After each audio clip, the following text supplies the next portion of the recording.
अध्याय 9 का शीर्षक है अभी और अधिक प्राप्त करें।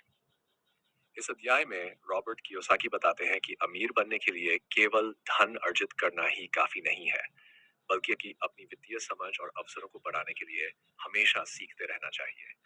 यह अध्याय आपको सिखाता है कि कैसे निरंतर शिक्षा और विकास आपको अमीर बना सकते हैं। आइए इस अध्याय का सारांश समझते हैं। ज्ञान की प्यास बनाए रखें। रॉबर्ट कियोसाकी बताते हैं कि अमीर लोग कभी ये नहीं सोचते कि वे सब कुछ जानते हैं।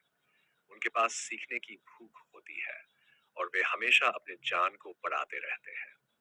चाहे वह वित्तीय शिक्षा हो, निवेश हो या किसी नई तकनीक का अध्ययन करना हो, अमीर लोग लगातार अपने आप को बेहतर बनाने का प्रयास करते हैं।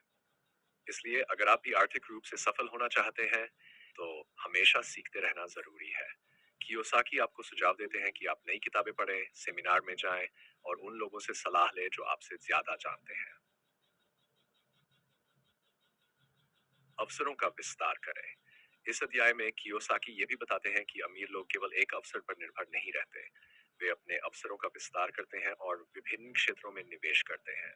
चाहे वह रियल एस्टेट हो, शेयर बाजार हो या फिर कोई नया व्यवसाय, अमीर लोग अपने धन को अलग अलग जगहों पर लगाते हैं ताकि वे अधिक से अधिक लाभ कमा सकें।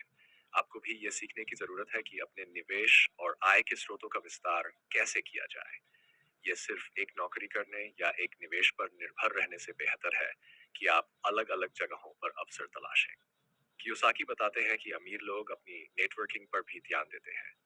वे अपने संपर्कों का विस्तार करते हैं और उन लोगों के साथ संबंध बनाते हैं जो उनकी मदद कर सकते हैं।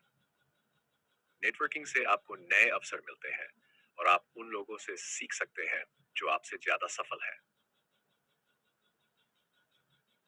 जोखिम को संभालें। इस अध्याय में कियोसाकी ये भी बताते हैं कि अमीर लोग जोखिमों को समझते हैं और उन्हें कैसे संभालना है। ये जानते हैं, वे जोखिमों से डरते नहीं हैं बल्कि उनका विश्लेषण करते हैं और सही निर्णय लेते हैं। आपको भी यही सीखना चाहिए कि किसी भी निवेश से जुड़े जोखिमों को कैसे समझा जाए और उनसे कैसे निपटा जाए। है निष्कर्ष, अमीर बनने के लिए फिर सिर्फ पैसे कमाना ही काफी नहीं है। आपको हमेशा अपने ध्यान को बढ़ाते रहना होगा, नए अवसरों की तलाश करनी होगी, एमएसआई अपने नेटवर्क का विस्तार करना होगा और जोखिमों को सही तरीके से संभालना होगा। कियोसाकी बताते हैं कि अगर आप यह सब करेंगे तो आप अधिक से अधिक धन अर्जित कर सकते हैं और आर्थिक रूप से स्वतंत्र बन सकते हैं। इस प्रकार अध्याय 9 आपको सिखाता है कि अमीर बनने की यात्रा में हमेशा सीखते रहना और नए अवसरों की तलाश करना जरूरी है। आपका लक्ष्य केवल पैसे कमाना नहीं होना चाहिए, बल्कि निरंतर ज्ञान प्राप्त करना और उसे सही जगह पर लागू करना भी होना चाहिए।